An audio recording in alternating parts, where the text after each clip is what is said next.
Amis ludomaniaques, bonjour et bienvenue dans cette nouvelle vidéo. Aujourd'hui, nous allons regarder de plus près le Val Sauvage, la première extension en français pour Mystic Vale, un jeu de John D. Clair, édité par Silex et distribué par Atalia pour 2 à 4 joueurs de 14 ans et plus et des parties de 45 minutes environ. Alors je ne vais pas vous présenter les règles complètes de Mystic Vale, n'hésitez pas à aller voir ma vidéo sur le sujet, je vais simplement vous présenter les 3 nouveautés majeures de cette extension et vous parler stratégie en vous faisant découvrir les nouvelles cartes évolution et Val de cette extension. J'aimerais d'abord vous parler de l'exil. De nombreuses cartes Val vous demanderont d'être exilées. Il s'agit de retirer la carte en question du jeu en la remettant tout simplement dans la boîte pour bénéficier en échange d'un effet. À la différence de la défausse donc, cette carte quitte définitivement le jeu. J'en veux pour exemple ces 3 cartes Val qui ont la particularité de ne coûter qu'un seul esprit pour être acheté, ça n'existait pas jusqu'alors, et de rapporter tout de même un point de victoire, c'est assez rentable. Mais voilà, pour chacune d'entre elles, vous allez avoir le choix de l'exiler, donc de vous en débarrasser définitivement pour bénéficier d'un effet. Pour la colonie du nectar, vous allez pouvoir exiler cette carte pour gagner un mana, c'est peut-être le mana qui fera la différence pour acheter la carte évolution qu'il vous faut absolument à ce moment-là. Pour le son tempête, vous allez pouvoir l'exiler pour utiliser un de vos esprits comme un esprit libre. Et donc là aussi, c'est peut-être l'esprit qui vous manque pour acheter la carte Val qu'il vous faut absolument. Et pour le sentier verdoyant, si vous devez décliner, vous pouvez exiler cette carte pour défausser votre carte on deck. Et donc peut-être éviter de décliner à ce moment-là. Voilà, je vous ai montré ces 3-là surtout en exemple parce que c'est la première fois qu'on a des cartes Val qui ne demandent qu'un seul esprit pour être acheter. Il en existe d'autres avec des pouvoirs du même type, par exemple le pic de l'aigle vous permettra d'exiler cette carte pour réduire à 0 le coût d'une évolution de niveau 2 jusqu'à la fin de votre tour. Ça peut être également efficace, mais évidemment celui-là coûte plus cher, vous vous en doutez. Voilà pour l'exil. Il y en a d'autres, des cartes qui font appel à l'exil, je vous les montrerai au fur et à mesure de cette vidéo, mais en tout cas voilà les quelques exemples que j'avais à vous donner pour vous expliquer l'exil. On se débarrasse définitivement de la carte pour bénéficier d'un effet. La deuxième grosse nouveauté dont j'aimerais vous parler, ce sont les symboles Eclipse. Les symboles Eclipse, c'est cette double carte que vous voyez là. Ce symbole Eclipse vous permet deux choses. Soit de recouvrir cette évolution avec une autre. Donc par exemple, ça c'est déjà dans une de mes pochettes, je peux recouvrir comme ceci, ou soit de glisser cette évolution sous une autre, donc j'ai une évolution qui est déjà présente, j'achète cette évolution Eclipse et je la glisse en dessous, voilà qui est fait. Dans les deux cas, une évolution Eclipse ne peut jamais être sur une autre évolution, mais seulement dessous, comme vous le voyez là, et de cette manière, le texte de l'évolution Eclipse, le texte que l'on voit ici, sera toujours visible et son effet s'appliquera encore. Par exemple, pour ici le cerf protecteur, toujours double les points de victoire que vous gagnez à partir des évolutions de cette carte, y compris les effets de texte. Donc là, j'en ai pas pris une qui fait gagner des points, mais en tout cas, à chaque fois que je joue ma carte, si je l'ai glissée dans une pochette avec des évolutions qui font gagner des points, je vais doubler tous ces points-là, par exemple. Donc ça, c'est important. Il faut bien comprendre que cette nouveauté, ça permet d'avoir des cartes qui peuvent être, enfin des évolutions qui peuvent être recouvertes et qui peuvent même se glisser en dessous si c'est déjà présent. Donc c'est quand même quelque chose d'assez sympathique comme nouveauté. Une des plus grosses nouveautés de cette extension, ce sont les héros. Vous en avez 3 ici devant vous. Alors sachez qu'une étape 3,5 s'ajoute à la mise en place du jeu entre les cartes Val en 3 et le pool de jetons PV en 4. Il s'agit de l'étape héros. Chaque joueur va recevoir aléatoirement 2 de ces cartes héros et va en choisir une à conserver et à glisser dans l'une de ces 8 cartes vierges Côté face initiale, le côté face initiale, c'est celui que vous avez devant vous et qui a ici en haut à droite un coup d'amélioration. En effet, de l'autre côté, il n'est pas présent, donc il faudra bien le glisser côté face initiale dans votre carte vierge. Il faudra bien entendu par la suite mélanger son paquet. La carte non choisie sera remise dans la boîte. Alors, une carte héros, ça se présente comment? Vous avez donc, vous l'avez compris, en haut à droite, le fameux coup d'amélioration. Vous avez ici le nom du héros avec éventuellement un texte pouvoir. Vous avez les points de victoire que vous rapporte ici en bas à droite le héros en fin de partie. Et vous avez éventuellement des symboles dans le cartouche de l'autre côté. Ces héros vont vous permettre d'orienter votre jeu selon le héros que vous choisissez. Vous allez avoir certains avantages qui vont inciter votre stratégie à partir en ce sens. Alors, quand le héros est dans votre champ, puisque comme il est sur une carte vierge et qui prend l'intégralité d'une carte, de temps en temps il va arriver dans votre champ, vous allez pouvoir utiliser sa capacité de récolte s'il en possède une, ce qui est le cas ici de Dion, qui possède une capacité récolte. Vous allez pouvoir l'améliorer en payant son coût d'amélioration, puis en le retournant dans sa pochette. Donc là, par exemple, si je paye 3, je peux améliorer M0, et voilà sa version améliorée, pourquoi pas. Alors attention, cette amélioration compte comme un achat d'évolution, comme un de vos 2 achats d'évolution, et vous ne pouvez pas utiliser la capacité récolte d'un héros nouvellement amélioré. Par exemple, là, je ne pourrais pas utiliser la capacité de ce héros que je viens d'améliorer. C'est comme si vous vouliez acheter une carte évolution, puis l'utiliser tout de suite, ce n'est pas possible. Par contre, ce que vous pouvez faire, si vous avez par exemple quelqu'un comme Dion, c'est utiliser sa capacité récolte, puisque là, elle était déjà présente dans votre champ au début du tour, puis l'améliorer. Et évidemment, cette capacité récolte-là n'est pas utilisable. Voilà l'idée au niveau des héros. Alors, les héros, ils ont été équilibrés dans le sens des pouvoirs par rapport aux points de victoire et des coûts, a priori. Moi, c'est ce que j'ai constaté. Donc là, vous voyez, par exemple, celle-là vaut déjà 6 points de victoire. 7 en améliorant, mais vous en avez beaucoup comme ça, donc vous voyez, là ça dépend sur quoi ça joue. Là vous avez celui-ci, je vous les montre un petit peu au fur et à mesure, mais je ne vais pas rentrer dans le détail parce que ceux-là, je vais vous laisser les découvrir au mieux, mais certains valent plus de points de victoire ou sont plus chers à retourner ou moins chers selon les pouvoirs. Voilà, celui qui rapportera le plus de points, vous l'avez sous les yeux avec 7 et 15 de l'autre côté. Donc les héros, vraiment, ça va orienter votre stratégie et vous donner finalement des pouvoirs et des capacités dès le début de la partie, donc c'est vraiment un ajout majeur et très agréable de cette extension. Il y a de nombreuses stratégies qui s'offrent à vous avec cette extension, mais moi, ce que j'aimerais vous expliquer là, c'est le renouveau, on va dire, des symboles déclin, les fameux symboles comme ça d'arbres rouges, parce qu'à la base, dans Mystic Vale, vous essayez de ne pas avoir trop de symboles déclin dans votre paquet pour avoir un champ suffisamment rempli pour être efficace. Il y a donc une nouvelle stratégie qui se dégage, qui fait son apparition, et qui vous incite au contraire à avoir beaucoup de symboles déclin. Vous voyez par exemple la réprouvée de Gaïa qui vous dit qu'en fin de partie, si vous avez le plus de symboles déclin dans votre deck, vous gagnerez 6 points de victoire, et cela inclut les symboles déclin annulés. Et vous avez cette carte Val qui s'appelle le creux d'arbre hanté, qui lui vous dit que si vous avez le plus de déclin dans votre deck, vous gagnez 7 points de victoire, y compris les déclins annulés. Donc ça offre une nouvelle stratégie, un nouvel objectif, mais évidemment, si vous vous contentez de prendre des tonnes de symboles déclin dans votre paquet, vous allez vous retrouver vite bloqué, et ça vaudra peut-être pas le coup des points de victoire qui sont marqués là. Donc, évidemment, il y a d'autres choses.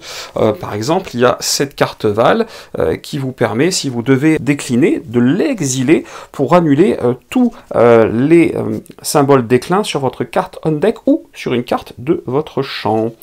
Il y a également quelque chose de très intéressant, c'est l'appel de la chasse. En phase de récolte, vous allez placer des cartes du dessus de votre deck, mais pas votre carte on deck elle-même, dans votre champ jusqu'à ce qu'il en contienne 8. Donc vous comprenez que si vous avez beaucoup de symboles déclin, vous n'allez pas avoir beaucoup de cartes dans votre champ. Et bien si vous avez l'appel de la chasse, d'un coup, d'un seul, vous allez dépiler pour avoir 8 cartes dans votre champ. Évidemment, les cartes que vous allez rajouter ne compteront pas pour le déclin, donc ça peut être très intéressant pour pallier au fait que vous n'avez pas beaucoup de cartes dans votre jeu. Ensuite, vous avez plusieurs cartes assez intéressantes. Je vais vous mettre plutôt celle-ci pour qu'on y voit bien. Voilà, vous avez le frère chasseur. Le frère chasseur en phase de récolte, vous allez gagner autant de points de victoire que 7 moins le nombre de cartes dans votre champ. Donc au moins vous avez de cartes dans votre champ, au plus vous allez gagner de points de victoire.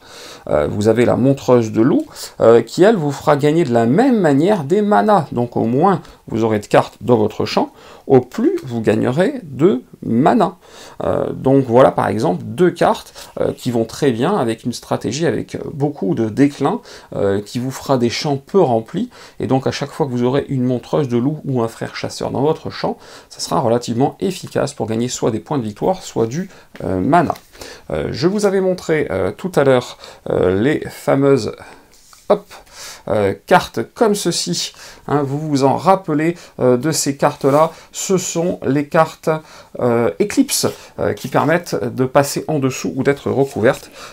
Celle-ci, la licorne, vous permet de ne pas décliner, tout simplement. Si la licorne se trouve on deck, vous ne déclinez pas, donc généralement, vous allez utiliser la licorne sur une carte avec au moins 2 symboles déclin, et du coup, quand elle arrivera sur votre on deck, au lieu de vous faire décliner, vous ne déclinerez pas, et vous pourrez aussi profiter de son effet au tour d'après, donc ça c'est plutôt pas mal du tout. Et dans le style on deck, vous avez également la force primale. La force primale, si vous déclinez, vous gagnez 4 points de victoire et vous jouez un autre tour. Donc là c'est pareil, vous allez certainement jouer la force primale sur une carte qui a déjà au moins un symbole déclin. Du coup, avec 2 symboles déclin, quand elle arrivera on deck, il y a des chances que ça vous fasse décliner. À ce moment-là, vous prenez 4 points de victoire et puis vous rejouez. Donc ça c'est plutôt pas mal. On a également quelque chose de très sympa, c'est l'élémentaire de tempête que voici. Lui, il annule tous les déclins sur la carte, avec l'avantage de pouvoir être recouvert, et donc de pouvoir mettre des symboles déclin aux 3 emplacements de votre carte. C'est pour ça qu'il coûte plus cher que la graine de vie qui coûtait que 5 dans le jeu de base, mais qui elle ne pouvait pas être recouverte. Donc voilà un ensemble de cartes très sympathiques.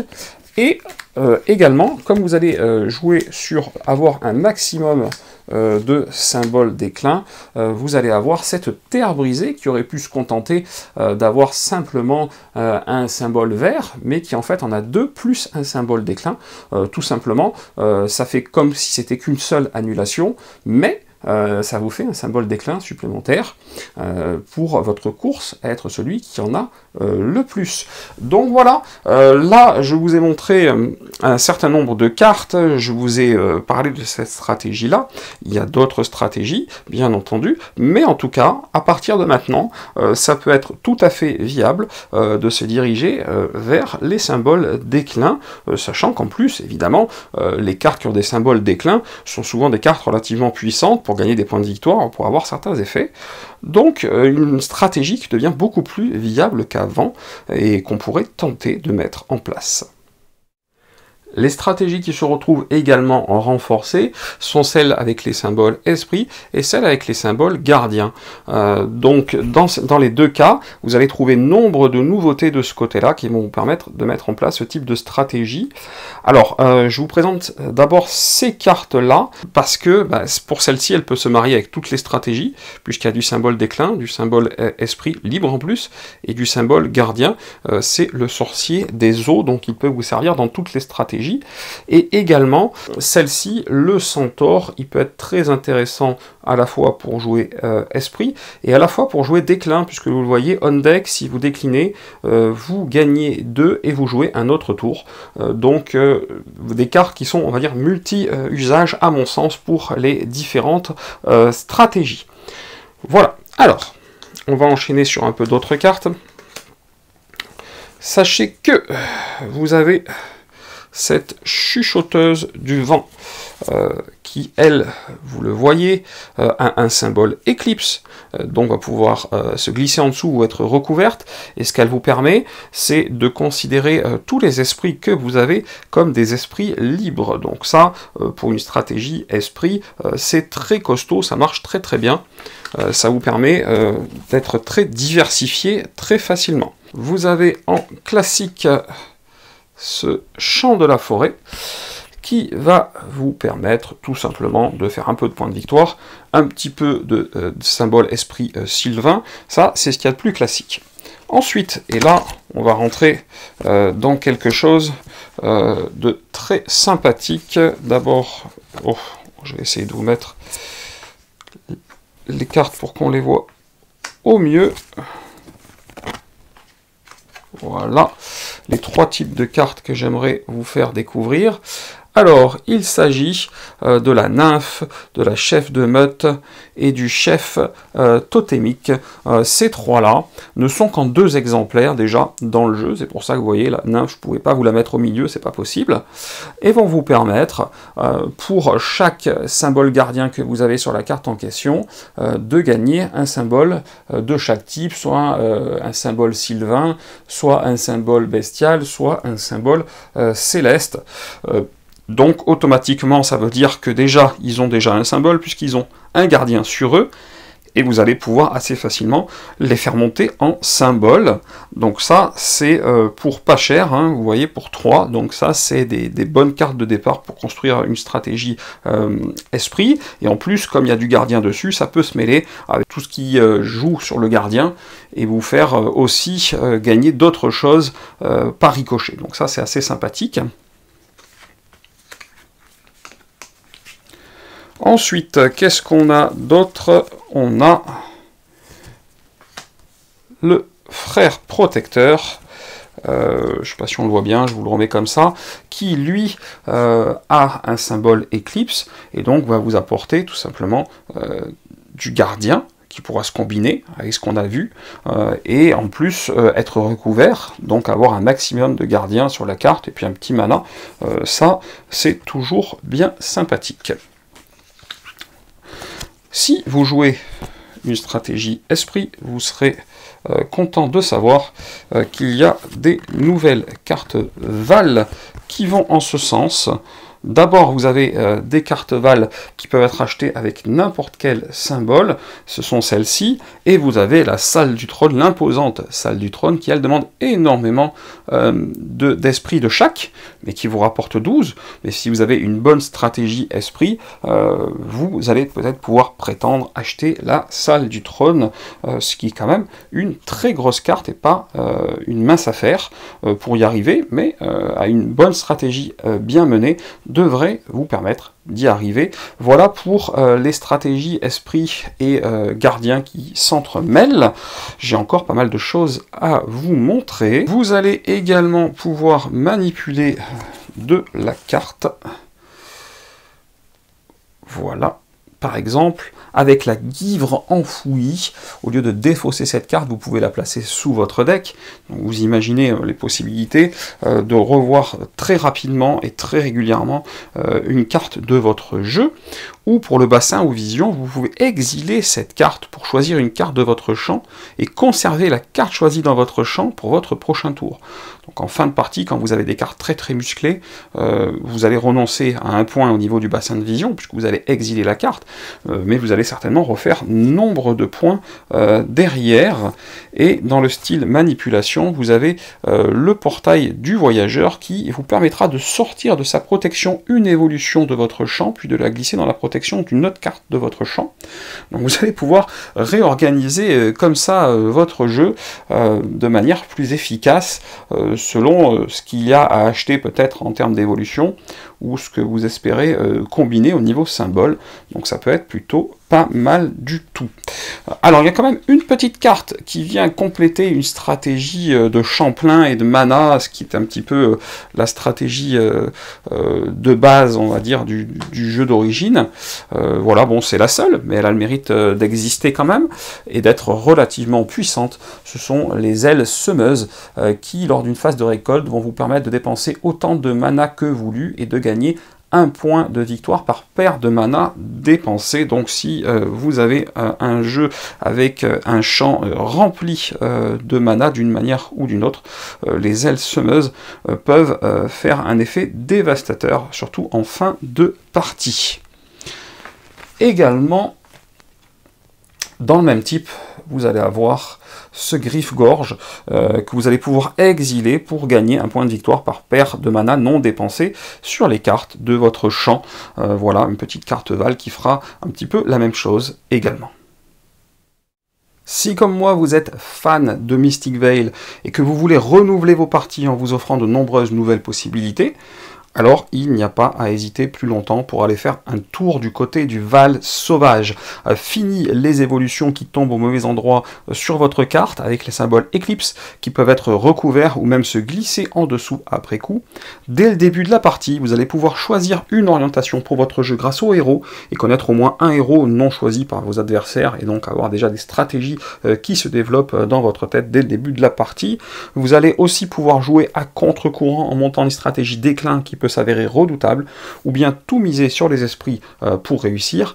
Bien entendu, je vous ai présenté les cartes de cette extension, mais c'est leur intégration au jeu de base et les combinaisons que vous pourrez faire avec celui-ci qu'il vous reste à découvrir. Autant vous dire que pour patienter avant la prochaine extension, je vais de ce pas retourner me faire une petite partie de Mystic Vale accompagnée de l'extension Val Sauvage. Voilà, comme d'habitude, si cette vidéo vous a plu, vous n'hésitez pas, vous mettez un petit pouce vers le haut, ça fait toujours plaisir, et puis vous cliquez là en bas à gauche pour vous abonner à la chaîne si ce n'est pas déjà fait. Et chers amis ludomaniaques, je vous dis à très bientôt pour une prochaine vidéo.